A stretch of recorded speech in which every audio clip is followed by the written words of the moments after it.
July 8వ తేదీ నుంచి ఉచిత ఇసుక విధానం అమల్లోకి తీసుకురావాలని సీఎం చంద్రబాబు నాయుడు నిర్ణయించుకున్నారు. వైసీపీ ప్రభుత్వంలో ఇసుక అమ్మకాల వల్ల ఎవరికి లబ్ధి కలిగిందో తెలుసుకుంటోంది కూటమి ప్రభుత్వం. గత ప్రభుత్వ హయాంలో ఇసుక పాలసీ వల్ల ధరలు పెంచడంతో పాటు పేదలు నష్టపోయారని తెలుసుకున్న చంద్రబాబు నాయుడు తక్షణమే ఉచిత ఇసుకను అందుబాటులోకి తీసుకురావాలన్నారు.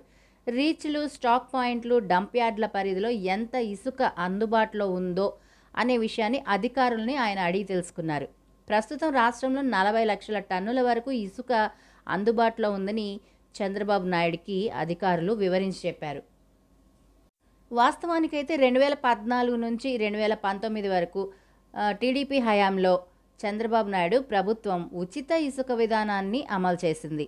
అయితే 2019లో జగన్ ప్రభుత్వం వచ్చాక ఉచిత ఇసుక విధానానికి బ్రేక్ వేసింది. దీంతో పేదలు పనులు లేక నిర్మాణ రంగ కార్మికులంతా నష్టపోయారు. ఈ నేపథ్యంలో ఉచిత ఇసుక విధానానికి చంద్రబాబు ప్రభుత్వం మళ్లీ శ్రీకారం చుట్టింది.